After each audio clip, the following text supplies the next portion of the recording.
Hello and welcome. I'm Leanne Gerrans and you're watching W News Extra, broadcasting live from the Al Arabiya studios. These are our top stories.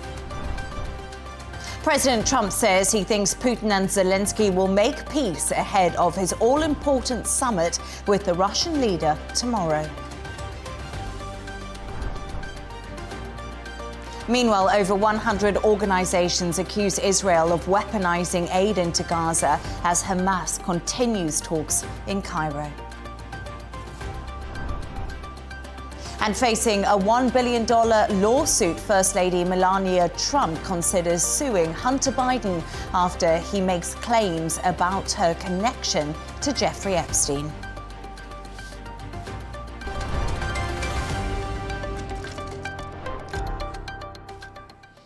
Now, President Trump has said he thinks there's a 25% chance his meeting with Vladimir Putin tomorrow will not be successful. Meanwhile, ahead of the much-anticipated summit, the Kremlin has confirmed no documents will be signed after the two leaders do meet. And earlier today, Ukraine's President Volodymyr Zelensky visited British Prime Minister Keir Starmer at Downing Street, with the pair revealing there was a viable chance of a ceasefire between Russia and Ukraine before the summit. To discuss this and all of today's stories, I'm joined by Dr. Ellie AlHindi, Professor of International Relations at the American University in the Emirates, and Arabian Business Chief Reporter Tala Michelle Issa. Thank you for both joining me this evening, and a big welcome back to Dr. Ellie. You have been away, friend of the show. Indeed. Nice to have you back Glad with to us. be back. Thank you. Great. Dr. Ellie, there's been a lot going on ahead of this big summit that the world is focused on in Alaska tomorrow. We've had non-stop news lines coming out. We've had meetings. We've had talks. Everyone's involved. But what is the chance of anything actually changing on the ground in Ukraine after this meeting? Because we can talk about diplomacy and we can talk about world leaders, but it's the people fighting on the front lines that are still in the depth of this conflict. Very true, and everybody around the world is indeed anticipating what's going to come out from this summit. However, we're going to say that very little on the ground is going to change the day after. A ceasefire is still a bit far ahead to reach, and it's going to be a discussion with Zelensky and Zelensky's presence, and maybe the upcoming meeting between Putin and Zelensky that Trump said he might broker as a next step. But I think the two leaders, the two egos, the two heroes, between brackets, that have been waiting to see each other, and both of them definitely present themselves as the only ones who can actually make the deal. Now they are meeting, and there is a potential to move a serious step towards peace in Ukraine. But also let's keep in mind what we have always said, that Putin's interest in talking to Trump is not strictly Ukraine at all. They would be discussing the whole world. We would be discussing India, China, the Gulf, Europe, all of that, energy, space, all of this. In a way, it's again play that strategic division of power, if I may say, on the global scene, rather than discussing Ukraine specifically. Ukraine will just fit as one piece of the whole puzzle. And, Tala, it's actually like Dr. Ellie said, it probably won't just be focused on Ukraine. And we know minerals have been a massive talking point when it came to concessions from Ukraine for Donald Trump to keep on giving them weapons. And do you think that when it came to Russia coming to the table with Trump, that was all over sanctions and the pressure that their economy is really facing? And do you think that's something that Putin is actually concerned about? Oh, what the minerals, you mean? Oh, he's just concerned about the Russian economy as a whole. Does he really want to, end the war, or does he just want to try and make some sort of financial agreement with the US to prosper both of their economies? No, of course, because he does care about the economy. We have seen a lot of sanctions over the years as well, coming from the US and other Western powers. But also there's a very, very important point, which is the tariffs on India for buying Russian oil at a discounted price. Now, Trump last week earlier this week rather, or last week, can't remember anyway, but it's all merchants when they, I know everything feels like it's just happened so fast with Trump. Yeah, I agree. But when the tariffs finally went into effect on the, I guess, 8th of August, we saw that India obviously got the highest. I think it was around 50%. So I know that this is going to be a key focal point in the discussions tomorrow. And like Dr. Eli said, I completely agree. Obviously, Ukraine is a very pertinent issue, but I don't think it's going to be the main issue that's going to be discussed. I think there's also talks of like nuclear arms deal, not arms deal, sorry, what was it? Nuclear arms talks, and people are saying that this is being dangled as bait to bring them both to the discussion table. And again, it's really important to also consider that this is the first US-Russia summit since, I believe, 2021. But was it As actually, you think, the threat of sanctions that made Putin change his mind and decide to move a step towards Trump? Definitely, I think it's a factor, but I don't think it's the main problem, because we've seen Russia has been pretty resilient. I mean, with all the hits it's taken towards its economy, it's actually a big enough economy, I think, to sustain, or maybe that's the information we've been given about the situation. But this is what I've seen over the last couple of years.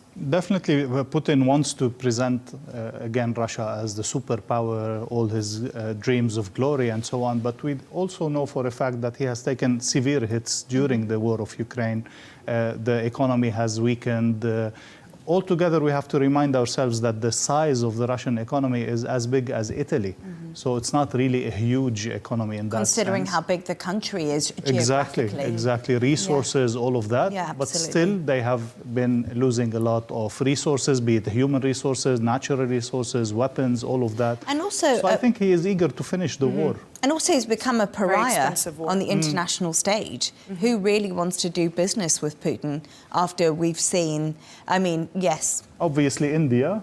Yeah, well, of China. China. When I said that, I actually just thought to myself, actually, you would be surprised. I mean, even the Gulf states would prefer not to have one main power that they are stuck with. And they did open quite very good connections and economic paths with Russia all through.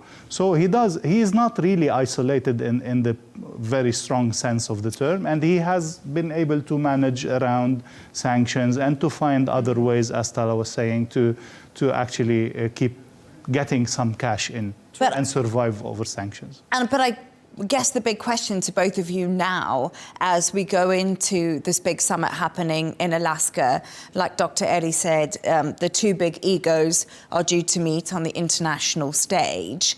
But, you know, does Putin want peace? Does he want to end the war? Tala, you know, what would that look like? And Dr. Eli, like, what's the situation? He must want to end it. I mean, it's an expensive war, like Dr. Eli said, but I think if we're going to look at the signs, if there are going to be any tomorrow, we need to see if Putin is serious.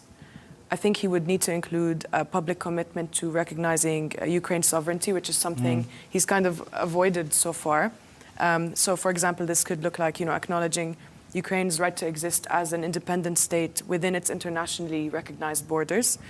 That's highly optimistic. I don't think highly internationally recognized. Yeah. And then an agreement to a ceasefire with verifiable monitoring, which that's also a big topic as well when we talk about monitoring.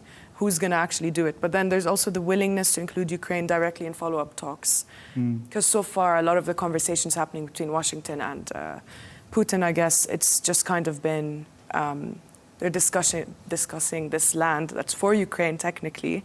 I don't know if you might disagree with me on that. No, but I think that the situation on the ground is not going to change immediately, as we said. I think we're looking at a ceasefire that's going to keep the status quo as it is, with Russia's de facto control of some eastern lands of Ukraine.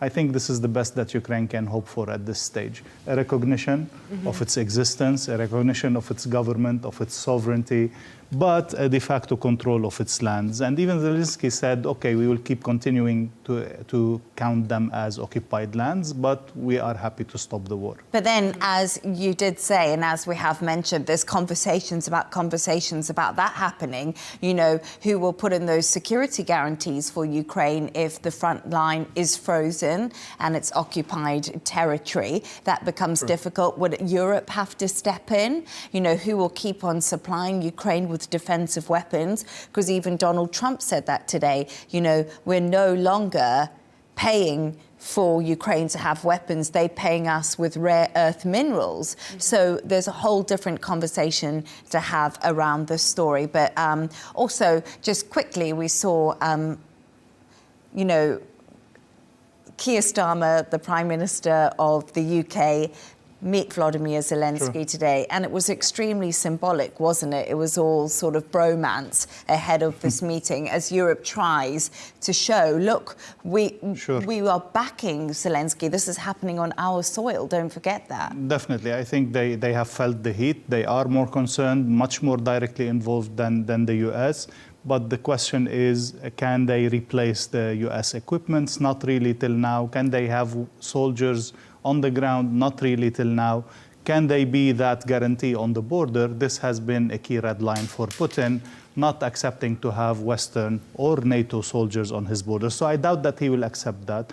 That's why I'm hoping, or Ukrainians are hoping, that the guarantee that you mentioned is a political guarantee by the US, by that Putin-Trump agreement, rather than by soldiers on the ground. Do you think that Donald Trump cares about what Europe thinks? That's a good question. I'm not sure. My opinion on this changes every day. I actually have no idea. Dr. Eli, what do you think? No, I don't think so. No. Unanimous vote there. Stay right there. Thanks so much for your thoughts on that. Let's move on to another story. And over 100 organizations have come together and signed a joint letter asking Israel to stop the weaponization of aid into Gaza. Many global NGOs say they have been unable to deliver much-needed supplies since the 2nd of March, claiming Israeli authorities have denied their requests. Oxfam and MSF claim they are not authorized to deliver aid unless they agree to strict Israeli regulations. Israel claim any delays to deliveries are down to organizations not adhering to the basic security requirements that prevent Hamas's involvement. Tala, how badly is this weaponization of aid really affecting the people on the ground in Gaza? I mean, it's a catastrophe. It's affecting them, you know, in terms of medical aid, food aid. The UN says there were 600 truckloads of supplies that are needed every day. And yet, for months now, almost no aid from international NGOs since, I guess, the 2nd of March. You know, there are warehouses full of food and medicine just a few kilometers away from the border. People desperately need it, and they're just not being delivered. I think I saw a figure earlier that said 744 tons of rice were just sitting at the port right on the border. That's enough for 6 million meals. And I think the population of Gaza, if I'm not wrong, is 2 million, 2.3 million. I mean, that could feed so many people, and people are just starving. But also on the medical front, you know, doctors are performing surgeries without basic tools. You know, I was seeing a report, I think it was either this morning or yesterday, that some hospitals are basically reusing equipment from, I guess, patients that have already passed, just to be able to perform urgent surgeries. You know, the hospitals are running on generators with barely any fuel. There are no IV fluids, surgical gloves, antibiotics, like all these really important things. And then, obviously, in general, the hunger and the other, I guess, the entire situation that these people are living through, this is causing a lot of disease, which is normally treatable, but without all this medical aid, how are they supposed to do that? And again, I think that using the term weaponizing aid is actually a key move towards legalizing the violations and making them as part of crimes of war, because it is forbidden under international law to actually withhold humanitarian aid from civilians. There's always leeway with Israel's arguments and so on. This could be discussed, but the fact is that people are starving, medical aid is not reaching, all the basic necessities of livelihood are not there. So this is where I think the change needs to happen somehow. But it's actually interesting because earlier I spoke with Telegraph columnist Jake Wallace-Simons about Israel's starvation of Gaza. And just take a listen to what he had to say to me. I'm afraid it is propaganda, but not by Israel. It's propaganda from Hamas and its sympathizers, because it's an open affair that Hamas has been stealing aid. Even the UN has admitted officially and formally that Hamas has infiltrated and stolen a good degree of the aid that it's been transporting into Gaza. That is the whole reason why Israel has been trying to cut out the UN and other bodies from aid distribution, instead relying upon the GHF, which is an Israeli-American project, to get aid directly to Gazans and not to Hamas. Israel has no agenda to starve the Gazans. I'm not sure why it would go to the lengths of forming the GHF and trying to get food to them if it was really trying to starve them. It doesn't make any sense if you take a step back and think about it. Israel is simply trying to defeat Hamas, and so far Hamas has been surviving largely upon the flow of aid which it seizes and then sells for inflated prices, using that money to pay its own fighters. It's an open affair. You can check it online. You can see video after video of armed Hamas men stealing aid. The UN have acknowledged it themselves. It's not a contested fact. It's simply the truth. And that's his truth. Dr. Ellie, I don't know what you thought of what he said, but he said a lot of this is propaganda. You know, Israel started the GHF aid distribution sites along with the US. Why would they do that if they wanted to starve people? And he's just basically pushing back and saying right now in Gaza, the aid is being stolen. And we also spoke about the neutrality of aid organizations. Exactly. And I wonder if too many people are not realizing the situation on the ground for what it is. It's such a difficult one, isn't it? Because international journalists, of course, are not allowed into Gaza to see the true reality. I do agree with him on few issues, if I may say, not to call them facts. First, that Hamas has used and abused Gaza for their own benefit rather than for the benefit of the Palestinian people. This is a fact. Even the aids, even the tunnels, even the tubes that were sent, even the money, all of that, we know for a fact that Hamas has built its own entity as a state at the expense of the Palestinian people who live in Gaza. Second, also I do agree with him on a general trend that we have seen way before the 7th of October in international NGOs, a trend that has pushed them more and more towards the left, unfortunately taking ideological positions and even politicized positions rather than remaining in their pure neutrality. So in that sense, yes, I do agree, but I completely don't agree that all of this is a propaganda. It's a fact that people are dying of starvation. It's a fact that civilians are targeted intentionally, not only by mistake or collateral damage. It is a fact that Israeli policymakers have declared their decision and their willingness to remove all the people of Gaza, either by starvation or by pressure or by moving them from one place to the other until they give up. So this has been official policy decision makers' statements and not simply hearsay or journalistic views. And I think that's an interesting point, because I do think a lot of people are now saying, Tala, is it propaganda? Is it propaganda that a lot of people are now sympathizing with Hamas, who originally attacked Israel on October the 7th? And a lot of sympathy has been lost towards Israel, and it comes down to this humanitarian situation.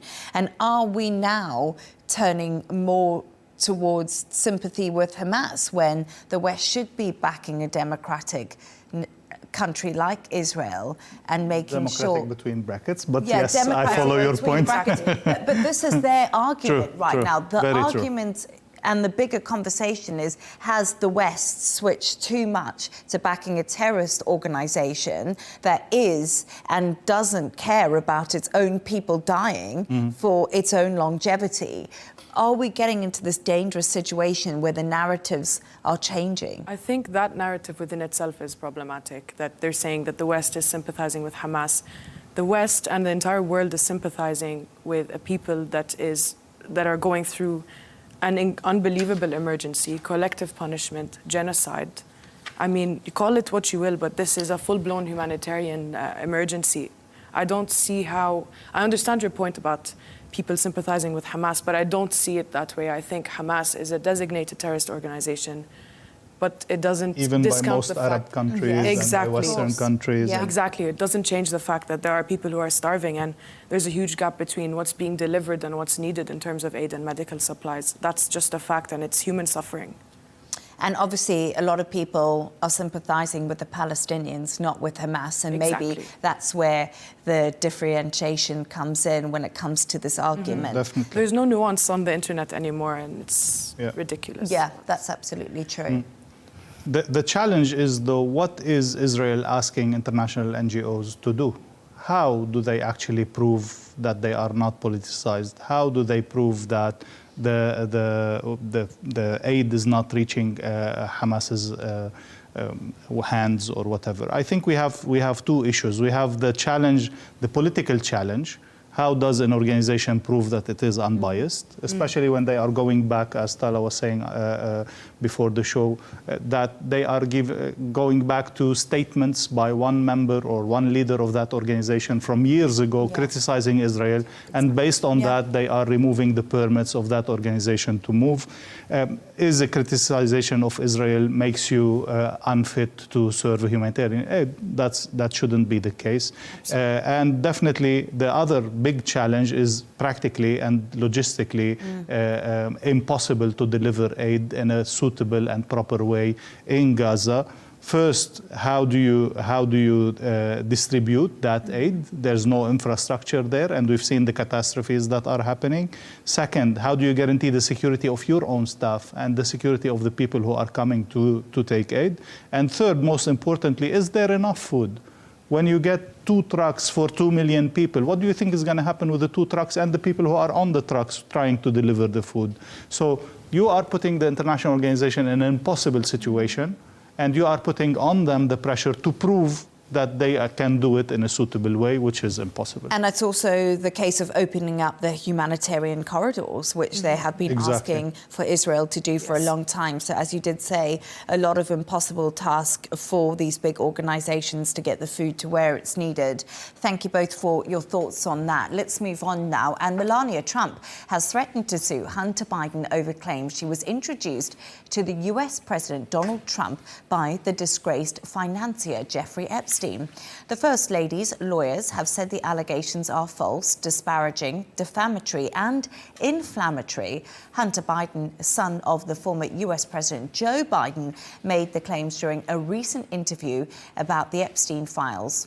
A legal letter demands he retract the comments or face legal action for over $1 billion in damages.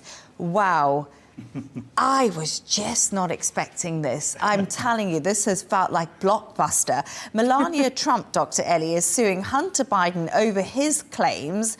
How serious is this? I feel like it's normally Hillary, it's normally Hillary and Trump that have been fighting, and now it's like a whole new class, isn't it? First, the Trumps are always mega projects and mega size, so $1 billion in defamation and not a few millions or whatever. So I think the amount itself is ridiculous in a sense. And then to the practicality of it, I think all defamation lawsuits are very tricky, because then you actually need to prove what kind of damage have you endured because of the free speech of someone or the opinion of someone in that sense. I think this is quite an interesting case, though, because she might be able to prove it a little bit more easily, because in a recent interview with the US outlet called Daily Beast, Michael Wolff, who's a journalist and has also written a biography on President Donald Trump, reportedly claimed that the First Lady was known to an associate of Epstein and Trump when she met her now husband.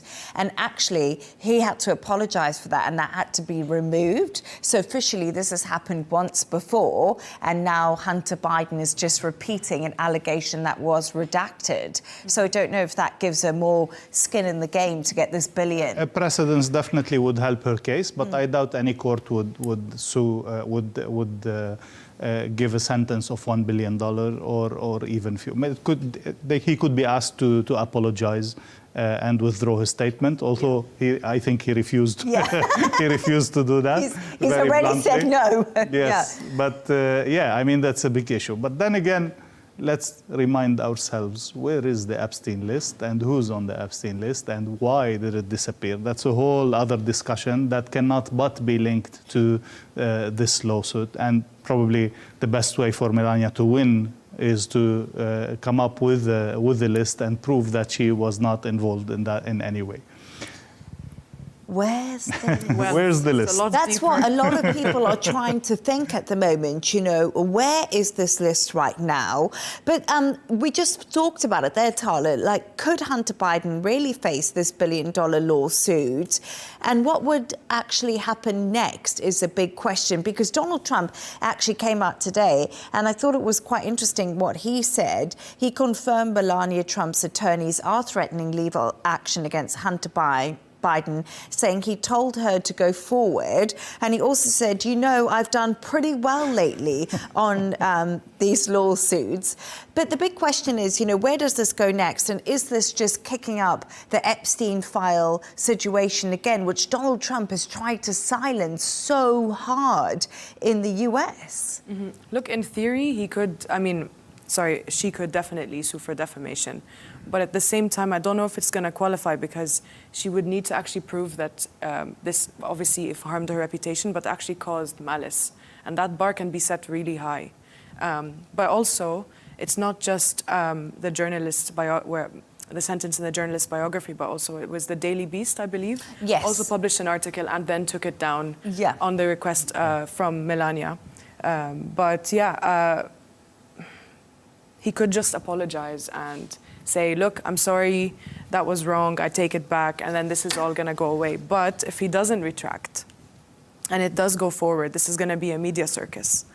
Like, you're gonna have the Trump and the Biden families against each other in court. It's gonna be insane. It's going to be blockbuster. Yeah. They've been against each other for a pretty long time. Every time anything goes wrong, even when it actually came to him talking earlier about his meeting with Vladimir Putin, Donald Trump said, this is not my war, it's Biden's war. He blames quite a lot on Joe Biden, doesn't he? Yes, All he the does. mistakes of the world Ukraine. are Biden's mistake, and none is his, of course.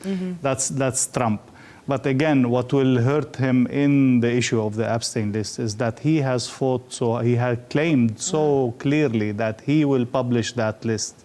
And his officials all around him, starting from the spokesperson of the White House to the FBI director to everyone, said, we will publish that list. And then all of a sudden they retracted all this call, and we are never hearing about the list, and they are again trying to avoid the issue in any way. Why? This is the question. And how much is this hurting Trump's reputation and popularity?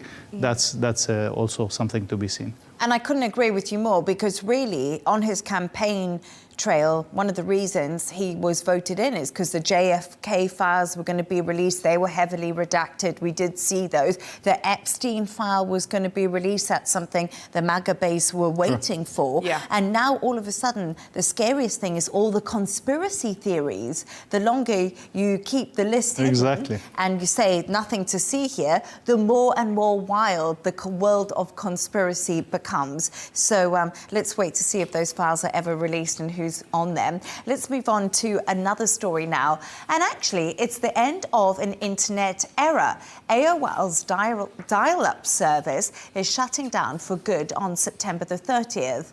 Once the gateway to the web for millions in the 90s and early 2000s, the service is now used by only a fraction of households. AOL says it's time to pull the plug on the beeps, buzzers, and You've Got Mail nostalgia for good. Here's a listen to that familiar dial-up sound just one last time.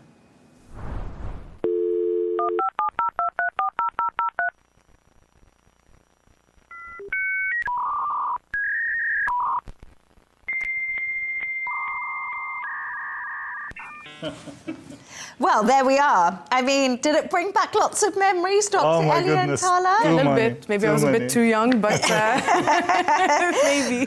Do you think that we've lost some of the charm or patience when it comes to the internet? Or did you just hear that and think, oh, thank God we've moved on?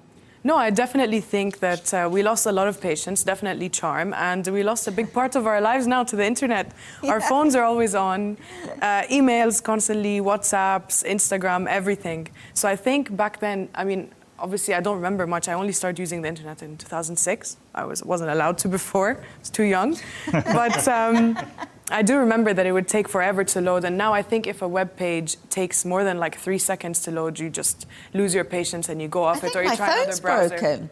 Yeah, exactly. I'm like, exactly. What's happening here? So, you know, yeah. Yeah. So I just think we've completely lost the patience, and I don't know. I definitely feel that I'm a lot more impatient as the internet becomes obviously more prevalent in our lives. But everything about the internet today is on demand. Always on, right? So we're just used to getting things like this, right? And when I think about that sound, I always remember the film You've Got Mail, and I also remember in our house when we were in Botswana, we had that dial-up connection because that's how we needed to get the internet many years after, you know, America first got it. And I remember the big problem is we would all try to dial up on the internet, and then my mum would sit on the telephone, and it was like a huge family fight. We'd be like, get off the phone, we're trying to be on the internet, you know. And can you imagine, Dr. Ellie, those days? Well, unlike Tala, I'm not too young to remember. Tell us what you used to do. Oh my goodness! I have a revelation that I actually was in uni at the time where I used a typewriter to do my assignment at uni. Oh my God! That is one before mistake. you were born, 1996. We actually still had to use a typewriter because computer was not available, and then computer became, you know, the floppy disks, and then the CDs, and then all of that. Just to say that our generation is the connecting generation. We've seen so much change, my generation, not yours, Tara. Yeah. We've seen so much change in such a few years. The epicenter of it, it's haven't crazy. You? Yeah. And now the how fast things are changing and are evolving is also becoming faster and faster every day, to the extent that we can barely keep up with it.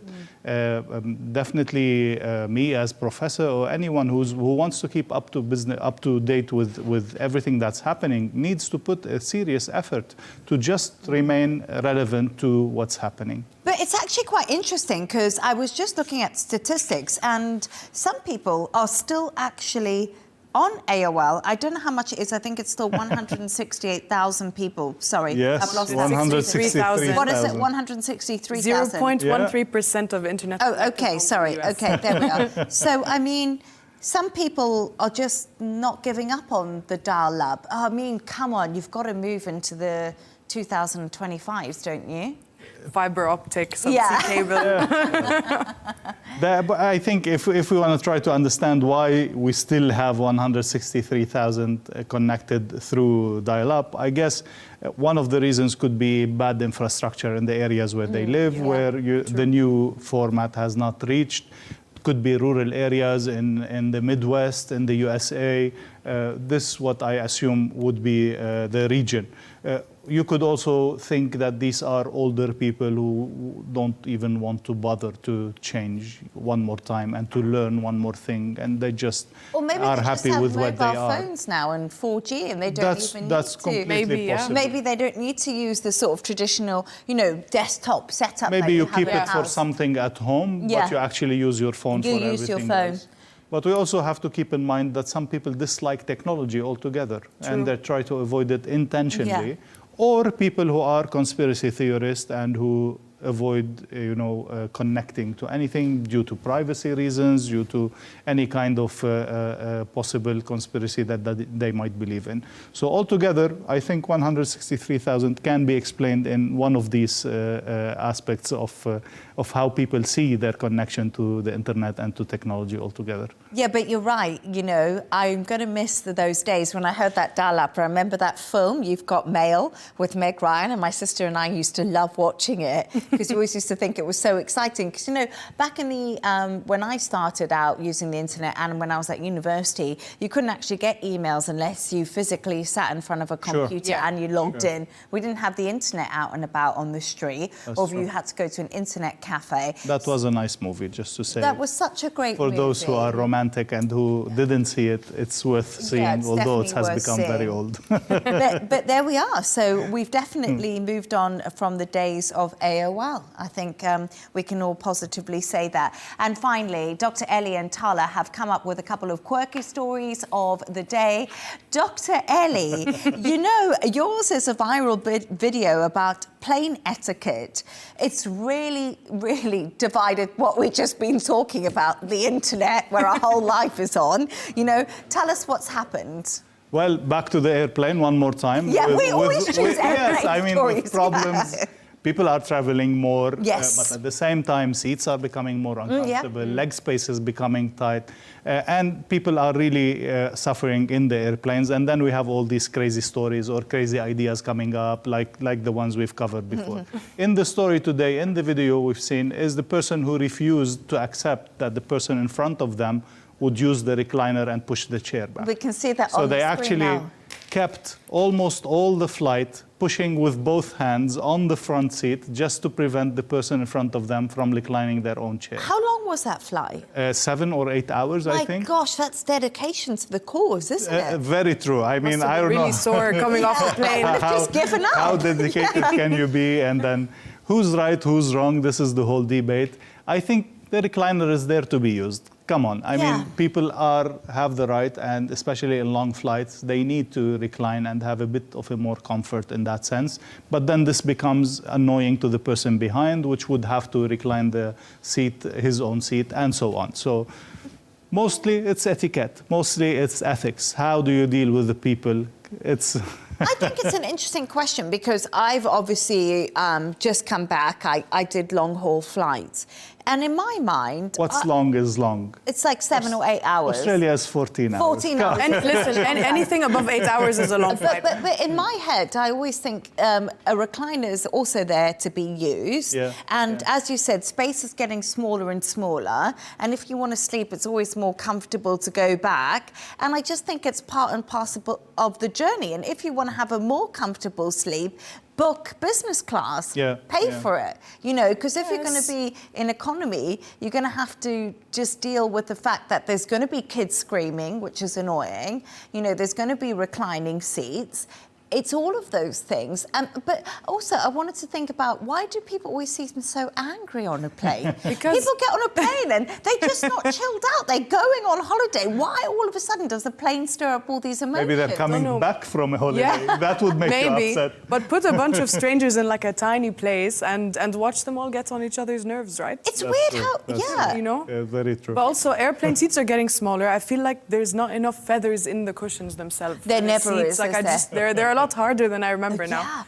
And And they're a lot sort of smaller, aren't they? Yes. And also I remember when you used to get on the plane, it was always fun to look in the pack of everything you got. Now that's even minimalised. You don't get an eye mask, you don't get a toothbrush, you don't get socks. Anyway, the complaints can go on and on. But let's, Tala, let's talk about your story.